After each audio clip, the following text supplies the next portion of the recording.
Hi, it's Friday. It's 3 o'clock. Welcome to Together Unlocked, brought to you as always by Together 2012. We're a social enterprise led by disabled artists, most of us, but not all, in the main London 2012 host borough of Newham. I'm Ju Gosling, also known as the artist Ju90. I'm artistic director. I'm here in my home studio in Canning Town, Newham, with the artist and activist and our chair, Julie Newman, who's been locked down with me along with her assistant's dog and two cats for almost a year now. We're going to have a party. But first, before we give you more introductions and some audio description and tell you more about today's show, we're going to go over to the other end of our long wheeled virtual sofa, all the way to the West Midlands for some introduction and audio description. And on a Friday, as you possibly can tell, we dress up to go out to stay in. So I'm also going to ask our co host to tell you what they're dressing up to go out to stay in to do. Well, good afternoon, everyone, and I'm Tracy Surgeoner. And my for my audio description, I've got long blonde hair, held back with a hairband, a little gold bow on it. I've got pale skin, blue eyes, and today I'm wearing a creamy, sparkly jumper because I like my sparkles, and some blue brushed cotton, sort of very soft legging trousers. And I'm dressed up to go out to stay in to do a virtual craft and knitting and needlework exhibition. You're so glamorous, Tracy. Oh, Last week thank you'd you. got a sparkly jacket on and you were going out to supervise builders. I thought you were going to some very elaborate do, but yes, one day when we can actually see each other in real life, I shall really look forward to even the most basic trip because I know you'll be sparkling away and styled to the nines. Thank you. Over to you, Yeah, Robin. she dresses down when we go out. Don't worry. Anyway, good afternoon, everybody. I'm Robin Surgeoner. I am business consultant at Together, and obviously co-host up here in Sutton Coldfield in our uh, studio, which does have curtains up behind us. Um, didn't have for about 15 hours after a disaster, falling down mid Zoom, which was quite funny to everybody on the other end of the Zoom call. So, what do I look like today? So, I have my ever lengthening, whitey silver hair with side parting getting further back by the week. I have blue eyes behind no rim black arm sunglasses. Yeah, I actually look like I've got a bit of a tan, which is astonishing. I'm not quite sure why that is. But anyway, and I am wearing a blue and grey and white vertically striped shirt with an open collar. Um, and this is half of what I'll be wearing to go out to stay in. I have some matching trousers that are just being made by my seamstress, and I'm going to go out um, and be a still life in the park as a deck chair. Now, I would have put money on Andy Pandy, but you probably have to be a boomer to know what I was talking about. But I seem to remember Andy Pandy because you were growing up in the States was a puppet show on children's TV, and yes, had a top very much like that one. Do you have to dress down when you go out with him, Tracy? I know that's terribly rude, but it just begs the question. No, no. My mum told me when I was a young teenager that you can never overdress. So I always try and think a little sparkle wherever I go. That sounds like such great fashion advice. Well, back in East London, yeah, I do like my sparkles, but I haven't got them today. Instead, I have a self styled hennaed Corona crop under a mauve, cotton baseball cap. I've got pale olive skin with green eyes behind black plastic glasses. I've got black wrist braces, silver coloured jewellery, and a purple t-shirt that says fabulous. And my pendant is what Robin describes as a lesbian axe, but it's a Labris pendant. And I'm dressed up to go out to stay in to remind people that although February is LGBT plus History Month, because it moved online, there have been more activities than ever before, with people joining in from all over the world. So, activities continue this month, and you can still go to the LGBT Plus History Month website, click on the calendar, and see things coming up every day, including, as in February, on a Friday night, you can do, what do you call it? Life drawing with Margate drag queens as part of Margate Pride. I'm going to come back to some of those other activities in Something for the Weekend, which is a section we do every week on a Friday after 3:30, where we recommend things you can do for the weekend from home, online or offline, and mostly free. Julie, finally, who are you? What do you look like? And what are you dressing up to stay out to go in to do? I'm Julie Newman. I'm the chair of Together 2012. I'm dressed up as a suffragette because I'm going to go to see Princess Sophia Dulap Singh, who was a suffragette, an Indian suffragette, who was very, very actively engaged in social. That's just the cat called Sparkle, who obviously came when she heard her name. She was born in this country. Her father was exiled from India, and she did in fact go back. He was the Maharaja of Punjab, and she did in fact go backwards and forwards. But she was very, very actively engaged in social issues, including particularly the vote for women in this country and in India. So, of course, it's International Women's Day on Monday, when indeed Tracy will be back on a Monday for once, because the women are taking over on Monday. We have a highlights and links page on our main website, www.together2012.org.uk. You have the Together Unlocked TV page, where you can watch this show live with live captions. Link to that, or from the pull down menu, you have the highlights and links. We'll be putting the biographical link into the suffragette you've just mentioned, whose name again is Princess Sophia. Princess Sophia. And we will have links to all of the things we recommend for the weekend, and indeed anything else. Yes, our schedule that we keep in front of us, I don't think people could actually see, but we had a massive crash a moment ago as the cat kind of just leapt up. I didn't do my audio description. Yes, so we're going to come back to Julie for the audio description. Sorry about that, guys. I was completely distracted by that cat and the crash.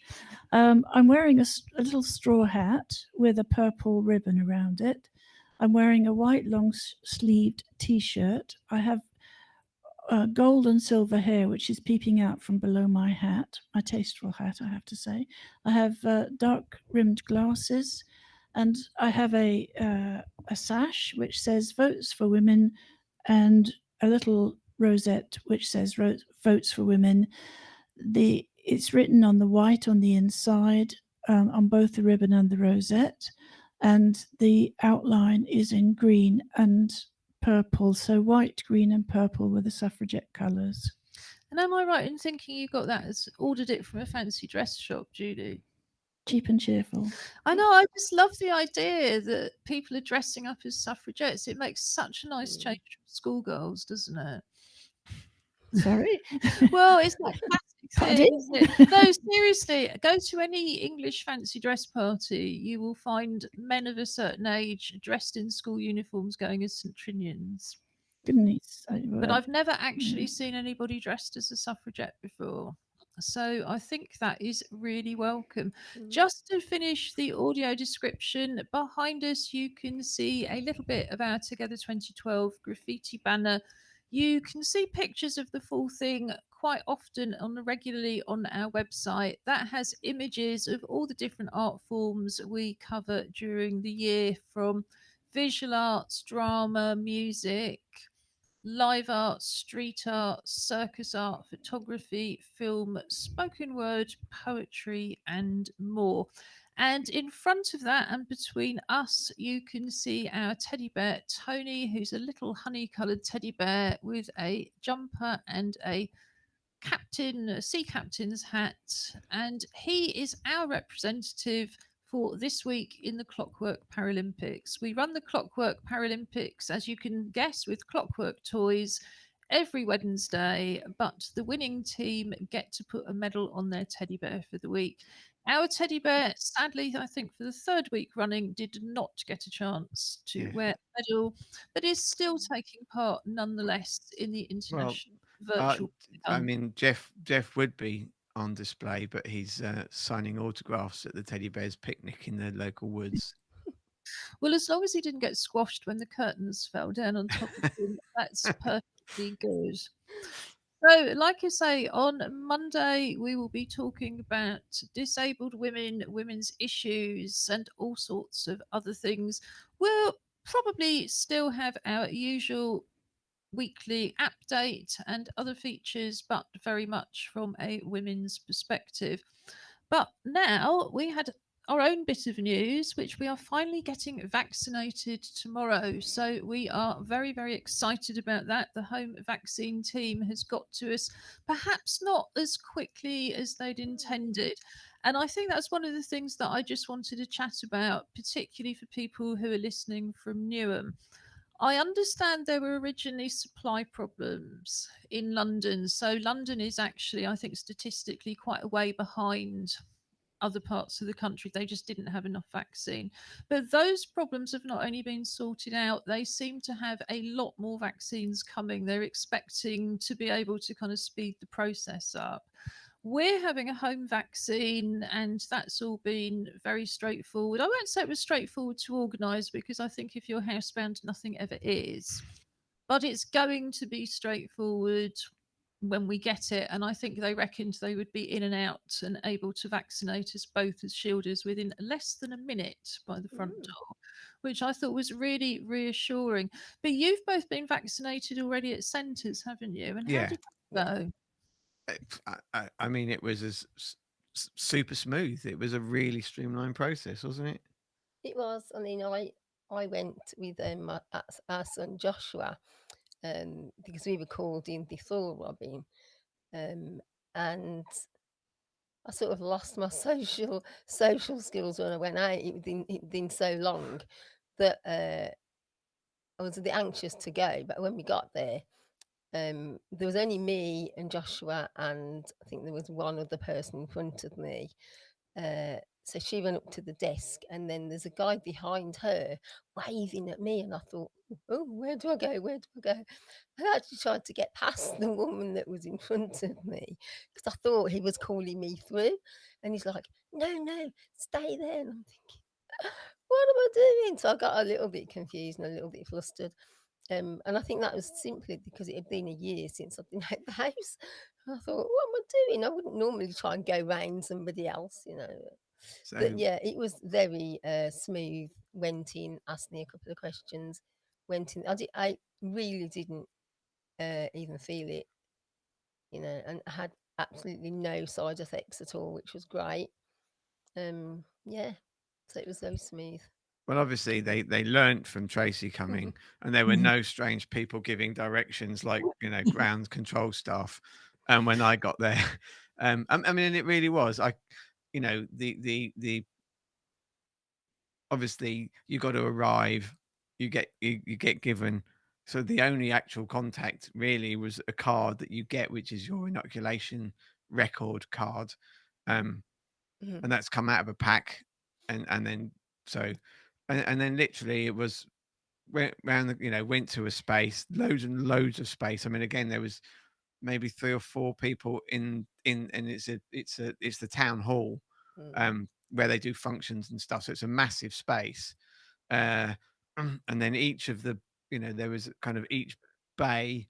They were actually seemed to only be using every other bay, but each bay was probably 12 foot by 12 foot, so Mm. absolutely loads of space. Literally, it was in. Have you had any symptoms in the last week? Um, has anyone in your family had any symptoms in the last week? No. Okay, fine. Bang. Bye. Mm. go, and then there's a waiting room, and again, in another of the reception rooms in the town hall, very very spaced, but their throughput was it was obviously really really paced, so that you had your injection and then you had to wait for 15 minutes and then you got moved out, and in that time only two people, so there was only ever three people in that room, and they'd got two rooms because there were two vaccines. So I had the Pfizer vaccine, and then the other vaccine, that the AstraZeneca one, was being done in a different line. But then the waiting area for those two, and they've got all tapes on the floor. It's a bit like a London tube map.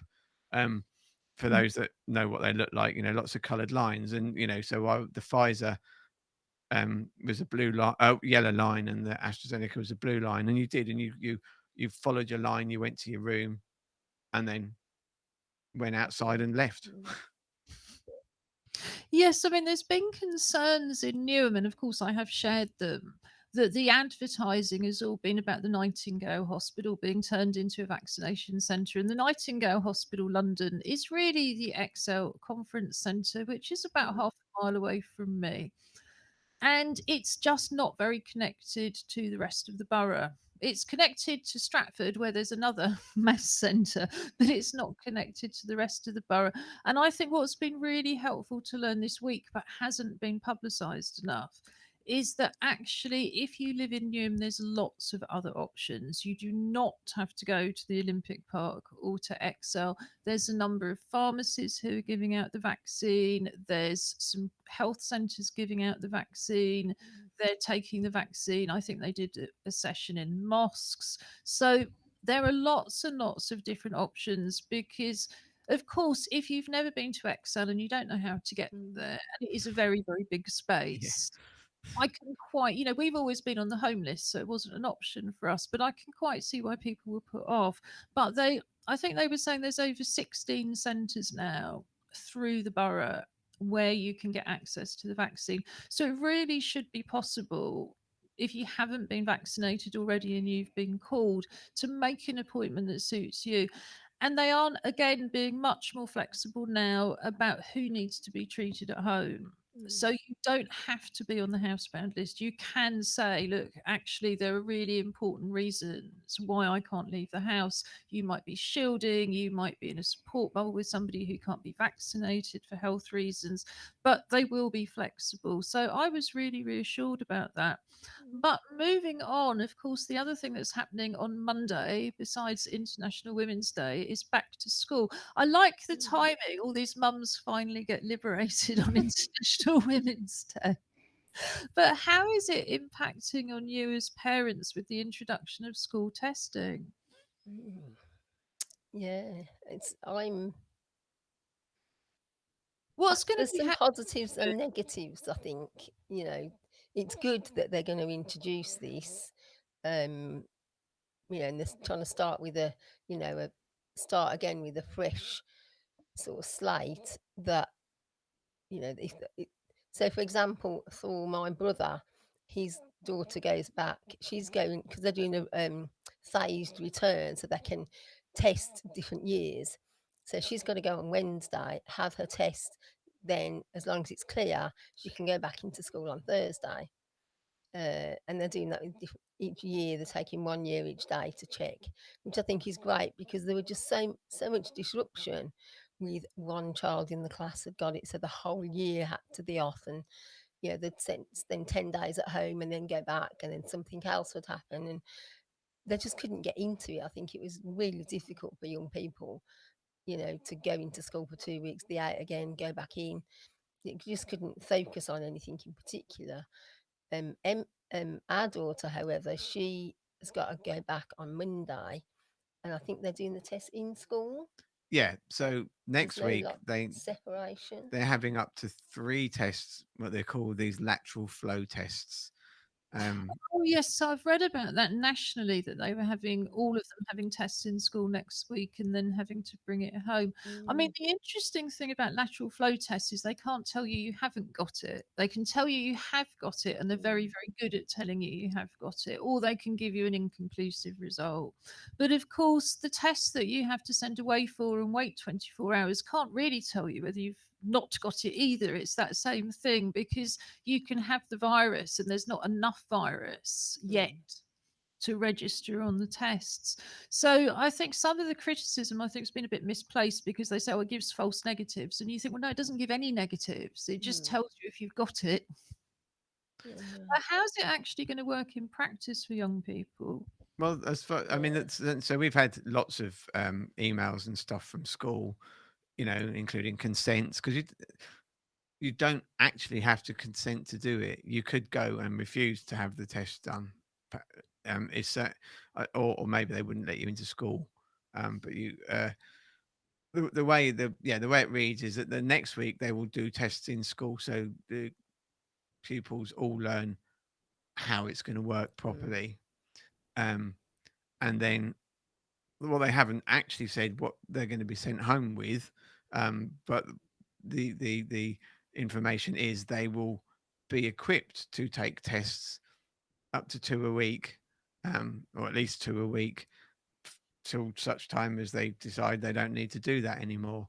So at least it does, and if somebody, the good thing is, not that it's ever good testing positive, but it does mean that if somebody can test positive at home, they're then not taking that infection unwittingly to a cohort of uninfected people and potentially infecting them. Yeah, I wouldn't quite draw those conclusions, because that's not quite true. Because for them to register as infected on a lateral flow test, the chances are they would have been infectious a couple of days previously. And that's one of the problems, that COVID's like flu. You get it, you're able to pass it on before you get any symptoms. That's the only thing the two have in common, really. But it certainly helps to minimize it. Yeah. And I think that's the key thing. It can pick, if you're definitely positive, the test can pick you out. But again, if you're only doing it twice a week, you might have registered for the last 2 days, but you hadn't taken a test. So you could have been in school for a couple of days really infectious already. So, yeah, I think it's about understanding the limitations, understanding how useful they are potentially, but they are limited. And I mean, is it like, because I think one of the things about shielding is we are shielded in a way, because there are people who go to work who are used to having to take these tests 2 or 3 times a week. But I've never had to stick one of these things up my nose, as it were. Do you have to do that for all of the tests? Are the young people going to have to be? That's what we don't know. Actually, that's the bit of it. I think I don't. Yeah, it is that they haven't kind of divulged what is going to be expected to happen at home. I mean, both. I think actually Joshua, Emily, and I have all had actual COVID tests. From having had hospital visits, and they're the ones when they kind of stick it up your nose, well, back of your throat first, thankfully, and then up your nose. um, but yeah, I think watch this space on exactly how it's going to work, because if Okay, well, yeah, if you don't mind, then I think we will just check back with the two of you in a week's time to see how it's gone. So, moving on to art, as we should be talking. Well, what should we be talking about? Whatever we want to. But I think everybody, I think, has still very much got schools, lateral flow tests, vaccines, and so on their minds. But we've been talking with Tracy about work you can do with just using recycled art, things you have at home. And as a result, you took up the challenge to paint with tea bags, didn't you, Julie? Do you want me to pop the picture up on the screen, or do you want to hold your actual sketchbook up? No, stick it on the screen. It'll be easier, I think. If that's okay, please. Right. What we have here is a A3 sized piece of paper, which has been swabbed. Sorry, not swapped. It was swabbed with damp tea bags, and then little small tea bags with just one corner wetted to try and highlight the darker areas. And it started off, I just started to swab the paper with the tea bags, and I had no idea of what it was going to look like. And as it started to develop, I realized that it looked like one of the open source pictures of the Mars. Sorry, Julie, carry on. um, the Mars landscape from the Perseverance exploring little machine. So I started to work with it with a little bit of watercolors, and I realized that there's a limit to how successful that's going to be. So I'm going to use my pastels. I think I've got a little box of just cheap and cheerful pastels. They're traditional pastels. Are they oil pastels or other pastels? I'm not Then an it expert, doesn't as you actually know. say, and I was wondering that myself. They're just says pastels. They're In that carré case, I think they're pastels. not oil pastels. No, I don't think they are actually, because they seem to. I've used them for other things, and they seem to go well with watercolor. So they come up like this. You basically, I like this little box because it's got browns and black and white, which is pretty flexible. You can do quite a lot with that. So I'm going to use that to just outline some of the things that I started to outline in watercolor. Um, as I say, this is cheap and cheerful. I've had it for donkey's years. When I came into lockdown over at Ju's house, it was one of the things I picked up because it's so small. It's so easy to put in. Also, I have a little mobile Winsor and Newton art watercolor set, which again I picked up cheap and cheerful off of eBay some years ago. Do you want me to hold your mic a sec? Yeah. It's a traveling set, so the top comes off. You can use that for water. It opens up. There's a little brush which you put together like that. So it's actually quite a fine brush. It's got inside it, it's got a water bottle which you can fill the water up with. And then on the other side, it's got little palette and little blocks of watercolor. They're ever so old. I've had this for such a long time, I cannot even begin. But again, it's small, it's easy. It's a little traveling watercolor set, which is ever so easy to use. But you can see sort of like some of the colors that I've used on the painting itself just lend itself to it. I do I'm tend going to have to give you the mic back because I can't hold it anymore. I do tend to blend, but it's basically one of the things that I learned from this, which I thought was ever so useful. And if I'd thought about it previously, I would have realised it. But I'm using this pad, and you can see it's got the little spirals that the paper fits into. The difficulty with this is that because I'm using the pad, I couldn't stretch the paper.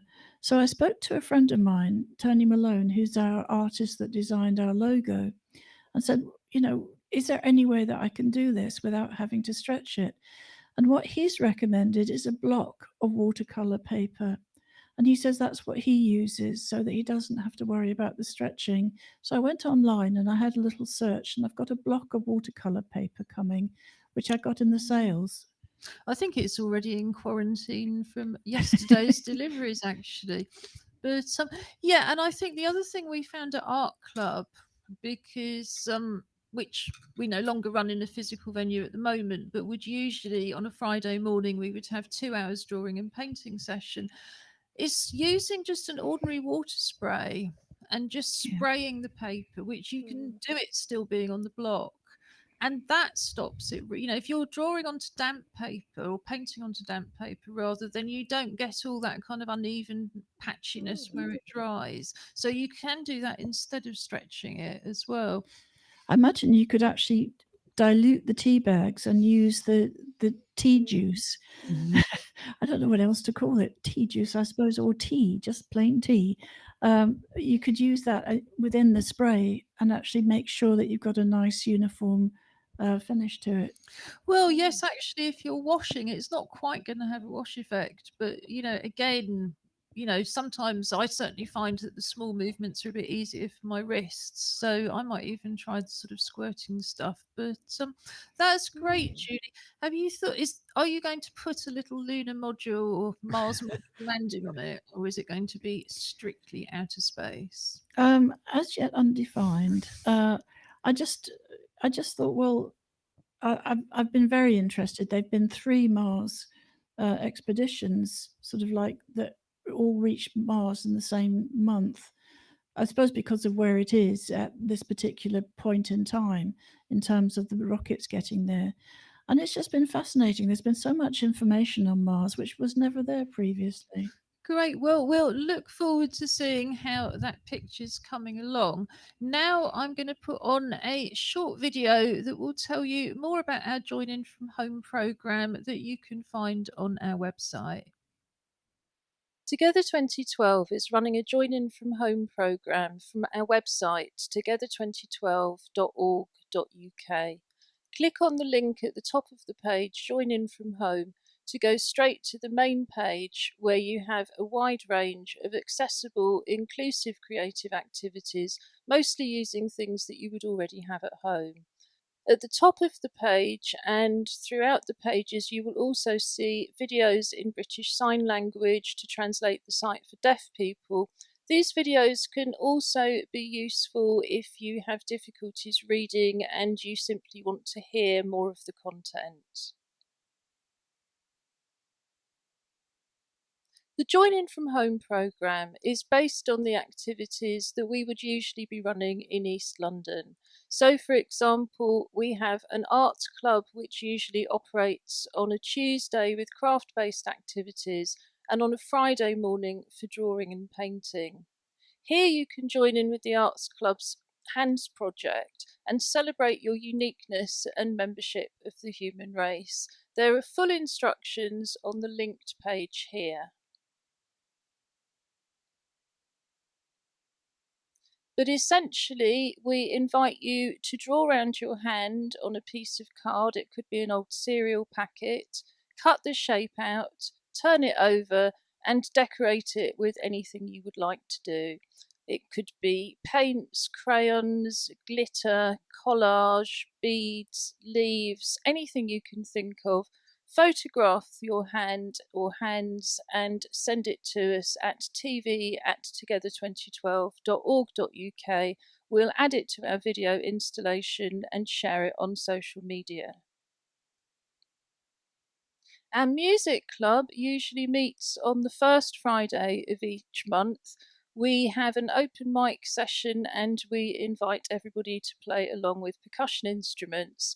So here you can learn how to make your own percussion instruments from recycled materials. And you can also join in a percussion workshop from last summer in terms of carnival percussion. So these 3 instruments are used most often in carnival. We have a shaker and a go-go and a hand drum. So this is how to make a recycled shaker, a recycled go-go, and a recycled hand drum. You can also, if you're technically minded, make your own tactile sound instrument. This does require a few simple electronics, but is a very interesting and exciting project as part of our Vibrafusion ongoing work. You can also listen with Together. We have Spotify playlists created by Robin Surgener, also known as our TV presenter Angry Fish, and we also have 2 classical music playlists from Bournemouth Symphony Orchestra, including one that's uniquely suited to people who are feeling very unwell. I always enjoy looking at that film. Oh, goodness, Tracy's changed. Yes. So before we come back to that, let's just introduce our new host and have a bit of audio description. Hi, I'm Josh Surgener. I'm one of the other hosts of Together Unlocked, and I am a PhD student in. You're right. Sorry. He was trying to twist the mic and just twisted it. It just wasn't happening. It's like when you open a bottle and you just spin and nothing really happens. Yeah, I'm a Together Unlocked host, and I am a PhD student as well. So for my audio description, I have rather long blonde hair, the same as Mum's. Ginger beard, not the same as Mum's. And today, I'm wearing a kind of pale blue, baby blue, sky blue. I don't know. One of the artists can tell me what shade of blue it is. Shirt. It's actually a long sleeve shirt, but I have the sleeves kind of folded up, rolled up to the elbows. And are you dressing up to go out to stay in? Yes, I am dressed up to go to a session of the International Conference of Environmental Ergonomics, which actually happened yesterday, but they happen every other week. So I'm dressed up as if I was going in person, because in actuality, being that they're webinars and that nobody can actually see me, I tend to just do it in a hoodie. But assuming that I was going in person, I'd be wearing a kind of nice shirt. So yeah, I'm dressed up to go, or potentially at some point, hopefully present at the International Conference in Environmental Ergonomics. And thank you very much to Tracy Surgeon. Like I say, usually we would have to wait another week, but in fact, she will be back on Monday. So, Julie, what did you want to say about the film? I enjoy looking at the film because it reminds me of all the different things that we've done over the years. And I know you've set up a lovely archive, with pictures and details of past projects, and it always makes me feel quite warm when I look at that and remember it. Yes, because I think the important thing is they're all ongoing projects, and that's what we've really tried to forefront within the Join In From Home program, although we are updating it obviously after 12 months. But so many of these things are ongoing projects, and projects we can come back to, projects we can do in different places, projects we can do digitally. It's not true of everything, sadly, but yeah, I think with a fair old amount. And certainly the music stuff, really exciting. We're moving forward with the Vibrafusion project. I believe the Canadian website is back up and running. And yeah, I think we might do some more recycled music very, very soon, if only because A, we really enjoy it, and B, Josh is a percussionist, so why not take advantage of that? We can get him to advise us. But in the meantime, what do we recommend for the weekend? What is your something for the weekend, Robin? Okay. Well, I'll give you my first one. This one, it's tomorrow night. At 7:45. The full title is Russell Kane and Friends live on Zoom in aid of Rethink, which is a mental illness charity. I mean, Russell Kane. If you're into stand-up comedy, Russell Kane is an extremely well-known comic and host of comedic events. It is an online event, obviously. I say that I shouldn't say obviously. Apologise. It's £7 per household. So if you live on your own, it's £7. But if you live in a house of 15, it's still only £7. And as I Or say, you might find you've got a family of four, but it's still £7 to you, Robin. yeah, that's right. Yes, it's going to cost me £7. Um, but just a great event, and it's just kind of nice to know that these things are happening out there, and people are not only thinking about their careers, but actually using their careers to be supporting other people. So I think that's kind of a really good event. As I say, it's a Zoom event, and the link to where to get tickets will be on the highlights after the show. It certainly will, and that should be up by about 5 o'clock. Josh, what have you got to recommend? I had a few different things. One of which is two different things, but in the same topic. So I'll do both of them together. Which this weekend there are two different TEDx events. Who that don't know what TED Talks are, they're kind of free online. I mean, they in person as well, but they put everything they do is online for free. Um, and they're kind of presentations or talks or kind of sessions on anything and everything you can think of, and they're normally really, really interesting. And what TEDx is, in order to kind of expand what they could do, They're kind of local, self-organized versions of TED events. So there's one called TEDx University of Salford, which is the University of Salford has organised, and it has a theme of New World Normal. So there's 10 speakers, and I looked through them briefly. There's a guy that's done a huge amount of stuff around kind of esports and the Olympics and media. There's someone that's a kind of epidemiology professor, and so that looks really interesting. And there's another one that's TEDx Berkeley, which is Imagine If. So I can't remember the exact quote, but it'll be on the links page, describing it. But the title of the on the website was "What happens if the clouds melted into cotton candy? Would they taste blue or pink?" So it's kind of that sort of idea, and then it talks about kind of things to solve medicine and human rights and global climate crisis and things. And Berkeley's always been the radical end Yeah. of the University of California, hasn't it? Yeah, so I mean, they hold one kind of every year, because there's the education centre around there. But they're both the UK based one is all day on Saturday, and then the Berkeley one is Saturday evening and Sunday evening. Could They I both ask, sound really interesting. on behalf of Tony the Teddy Bear, does anybody know what TED Talk stands? What the TED bit of TED Talk stands for? Technology, entertainment, and media, I believe. No, design, technology, entertainment, and design. Yeah. I think. That would certainly make sense. I've always wanted to know that. What's your first activity you'd like to recommend, Julie? Well, I read something in the news about the DNA of woolly mammoths being used to consider how to survive climate change. And it sparked my interest, and I realized I've never been ever to the Natural History Museum in London. So I thought, oh, I wonder what they've got, online, which is accessible. And they've got lovely resources there. They've got tours of the exhibition. They've got research. They're doing their own research programs, which are funded. There's activities for young people and families. So I thought, oh, I think I'll spend the weekend going through the Natural History Museum. I think that sounds like a lovely thing to do. I remember having a meeting there once, and it's always partly the wheelchair route, isn't it? The wheelchair route is always going to be a bit more kind of backdoory, but more interesting for all of that. And going through this huge kind of space where you just realised how many Victorians had slaughtered how many animals because there were just shelves and shelves and shelves of things like giant turtle shells.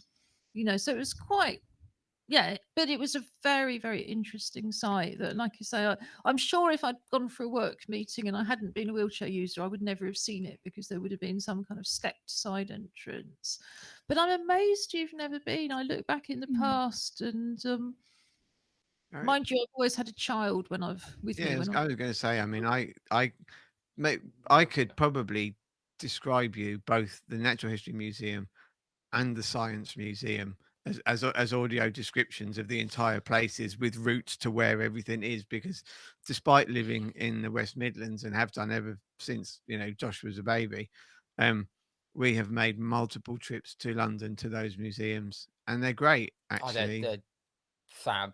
I mean, having literally been since I was, I mean, I'm not that much bigger now, to be fair, but since I was much younger, and then going a few years ago, like as a grown up on a family trip, I still love it, and it's still so interesting.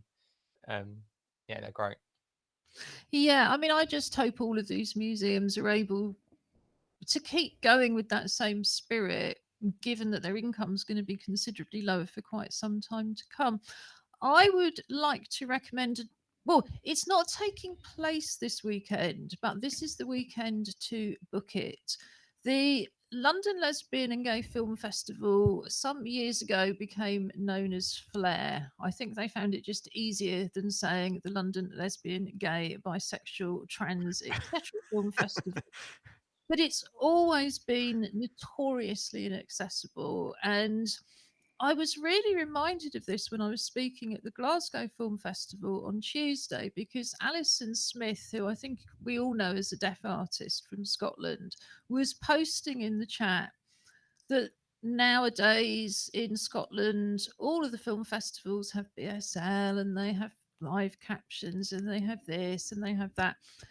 And in London, what Flair used to do is get the deaf community to take a vote because they would only interpret one film. And we've just had horrendous experiences trying to access it because, again, 2 wheelchair spaces. So we went to a special screening of Pride, and there were 2 wheelchair spaces opposite sides of the auditorium, and we only had one PA with us. So my point is that because it's online, in theory, it's much more accessible, but there are still ticket limits for the events. So if you haven't been able to access Flair in the past, either because of the appalling access, despite the public funding, or just because you can't get to London, this is the weekend to go through the programme and book it all out. In terms of the films, I haven't been able to tell if there's a limit on the audiences. But the good thing about the films is you don't have to see them on just one day. Everything in the festival will be available to watch on BFI Player, as they call it. It starts, I think, on the 17th, which is the middle of the week after next. But things that sell out in terms of online events tend to sell out quite quickly. So I would really recommend that. And also, and I'll put both of these in the highlights and links page, LGBT plus History Month events are still running, and so is the Outing the Past Festival, which sort of takes place as part of LGBT plus History Month, but always goes on through March in any case. Who's got something else for us from the West Midlands? Did you say you had more things, Robin? I mean, You can go first if you okay, okay. So the second one I've got, again, it's not this weekend. It starts on Monday, and it's a little bit different. And I think so. If you are either a disabled person aged between 10 and 18, or you are the responsible person for a disabled person aged 10 to 18, this is for you. It's called the Unify Youth Dance Sessions. Basically, it's a 4-week program running once a week on Monday from 4:30 until 5:30. But it's an inclusive creative dance workshops. It was completely new. I was just fleshing things up, and there's a small cost. It's £16, so that's £4, effectively £4 a week, to be instructed in this kind of group workshop on creative dance. It just looked really interesting. Again, there are limited places, I guess, because they're going to be giving direction to people. But as of this morning, there was still 27 spaces. Now, I don't know if that's 27 out of 30 or 27 out of 60. Didn't say.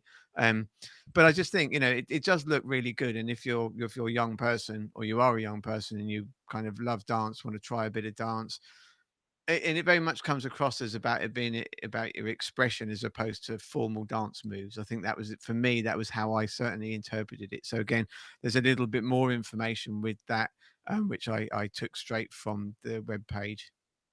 And I think, like you say, it's about having a taster as well, isn't it? If you're a young disabled person thinking about taking up dancing, but even if it wasn't for COVID, you think it would be a bit intimidating to make all the arrangements and go along before trying it out. What a great opportunity to try it out at home.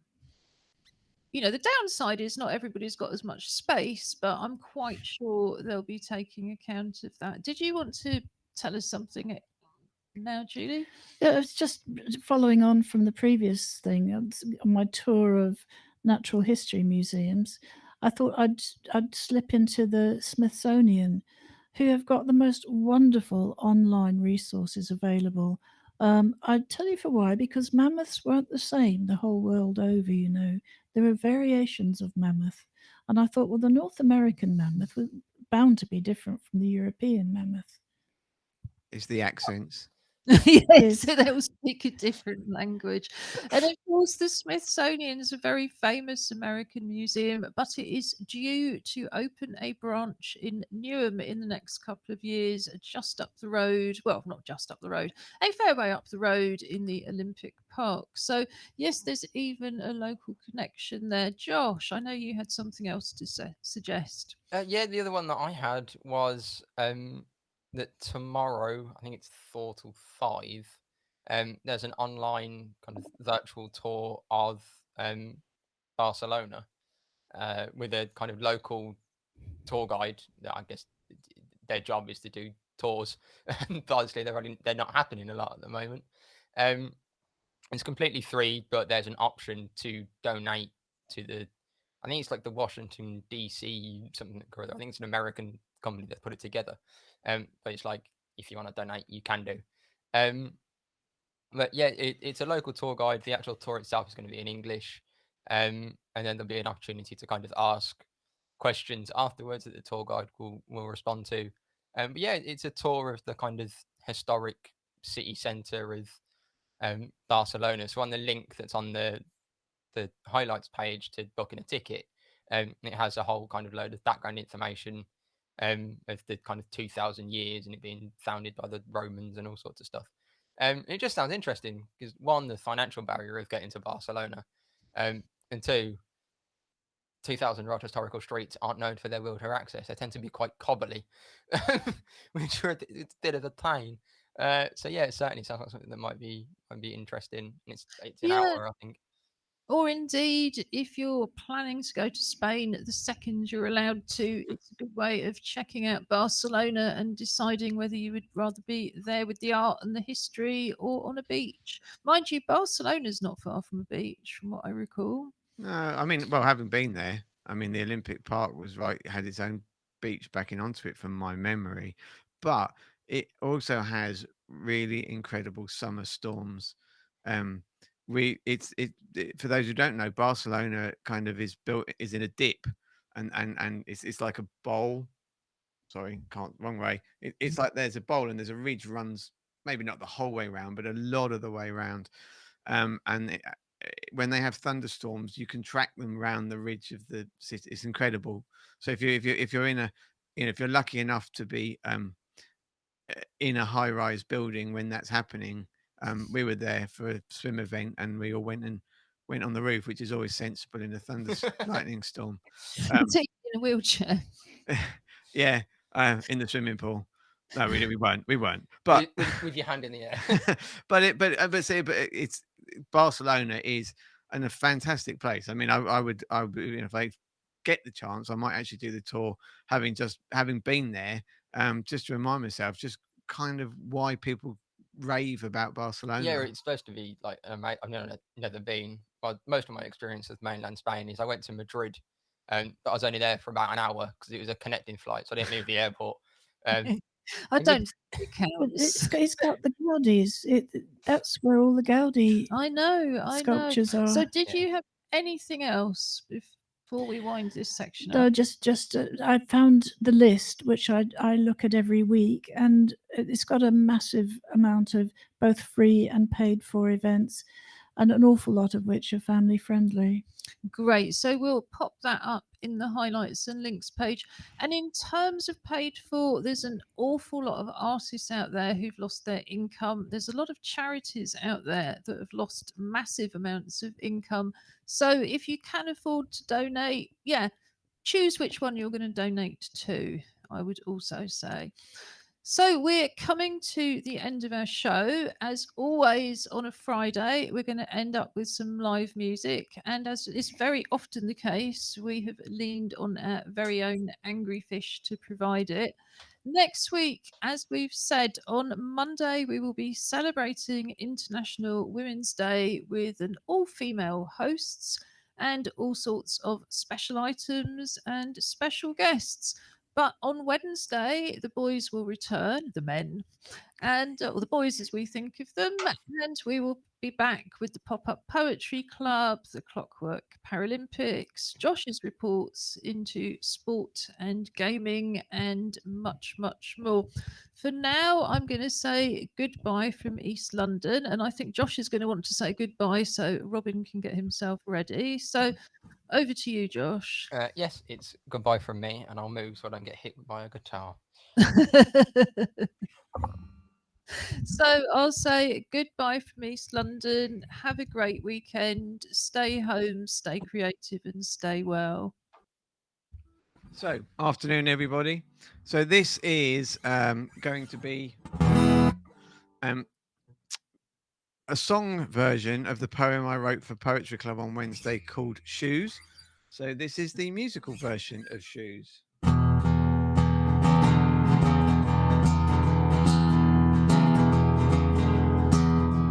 Shoes, shoes, shoes, espadrilles and boots. A myriad of styles in which to dress your foot. Imagine the panic if they could tell stories, exposing your lies and telling your truth.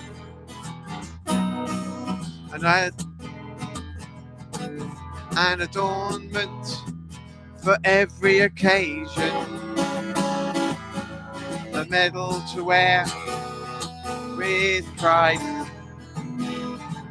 a shield to protect and cover and hide the secrets you kept hidden behind toe caps of steel or vulcanized rubber from cut down cows, or reconstituted blubber from fold and round leaves with pieces of twine, to crocs without teeth and mules without eyes.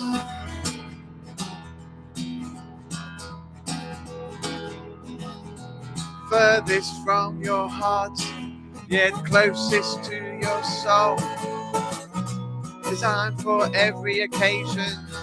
But how will you know if your choice of footwear is correct on the day, or whether you care about what other people say?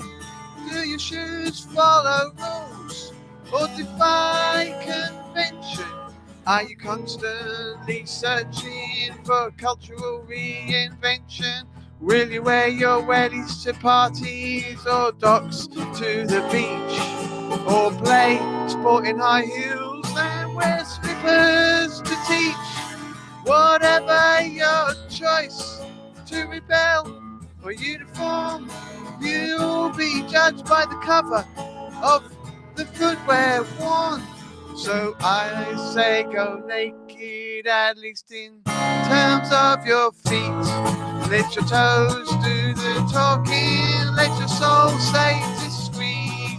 With toe caps of steel and vulcanized rubber from cut down cows or reconstituted blubber from the fold and bound leaves with pieces of twine, to crocs without teeth and mules without eyes.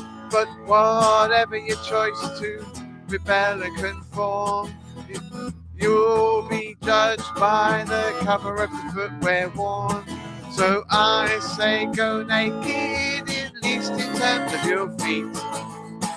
Let your toes do the talking, let your souls say discreet. Oh, what a rubbish bum call. There you go. That was Shoes. Have a fantastic weekend, everybody. Enjoy the Women's International Day show on Monday, and I will be back Wednesday with more hilarity. Bye.